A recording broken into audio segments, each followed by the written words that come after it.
Welcome back, SC 101 students. This is week 6, and I'll highlight some of the key ideas for you here.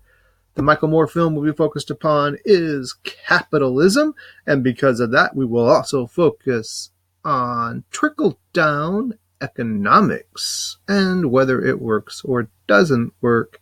I bet you have a pretty good idea of how Michael Moore will paint it, but we'll bring in evidence to show maybe he's not so incorrect. So as we go through here, you'll see some some article links on trickle-down economics, and there might be some video links in there as well. In particular, how Kansas and California look at the whole GOP tax cut policy and so forth. Scott Walker in Wisconsin, and the assessment of trickle-down economics there. Robert Reich will take a look at that.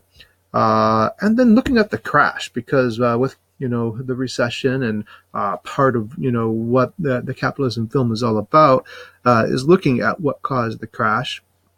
There's an article that looks at the Republican view of the crash versus the Democratic view of the crash, and just kind of looks at the two side by side to try to figure out which one probably makes the most sense. You see the vicious cycle and the virtuous cycle. Those are from Robert Reich's film Inequality for All. We don't have time for that film, but if you find the time, it's a great film to look at to really analyze wealth and income inequality in America. We're number 4 in the world.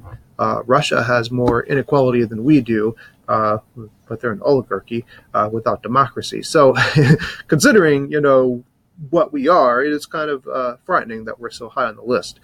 So in any case, you'll find more links like that. Eventually you'll get down to a plutocracy rising video clip. It's an older clip, so I apologize, but it really does tie into everything we're looking at with wealth and income inequality, and in particular, the power of the 1%, or the oligarchs, if you will. And in this clip, they discuss the similarities between the U.S. and Russia, and how the oligarchs in Russia essentially took over, and how much of that is being mirrored here in the U.S. It doesn't help that, of course, we have money in politics, and of course that allows the 1%, who has the most money, of course, to spend a lot of that on candidates and to get those candidates to do their bidding. And that can be on both sides, Democratic and the Republican parties. I know the Republican Party is the one that often is singled out, but there are plenty of Democratic politicians who also essentially do whatever those who are paying them to do tell them to do. Another reason maybe we want to get money out of politics. All right, you're going to also see a discussion for the film Capitalism, where you can discuss capitalism, make some references to the film, and post your blog and respond to other blogs like we've done in other weeks. Again, you don't want to wait to the last day to do this. You're going to have to have enough time to finish it.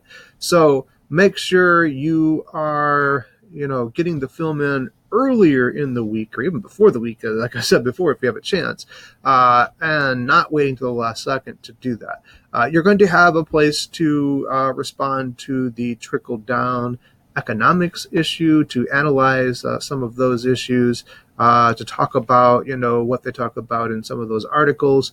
Make sure you make specific references to the articles themselves as you make that response.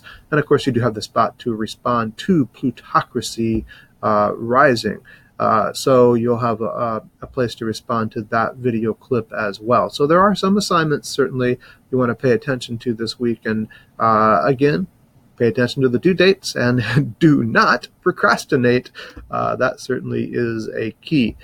So capitalism is the film of the week. Wealth and income inequality is one of the main topics you'll look at this week. And Reaganomics, or trickle-down economics, will be one of the main ideas that we look at for this week. And it should be noted that Reaganomics is a newer system, though it's the one that we know throughout our lifetimes. Before Reaganomics, even under a very conservative president, Nixon, the top tax bracket was at 67%. 8%. And before that, it was even up to 90% for the top 1% after the first million. Now, they didn't necessarily have to pay that, because if they put money back into their companies and so forth, they could keep more of it. But we use that money to make tuition to colleges essentially free, to build interstate highways and so forth and so on.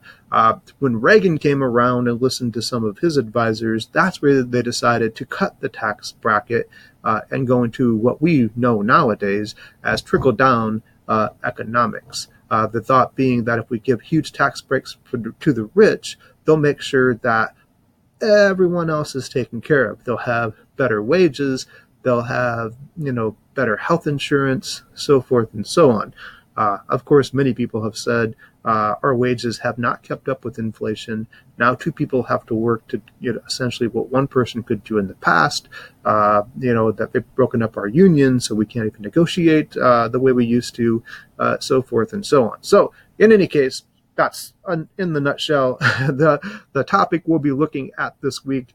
As usual, I look forward to reading through your ideas on these issues. Have a great week. Call or text between 8 a.m. and 8 p.m. if you have questions or concerns. Thank you and take care.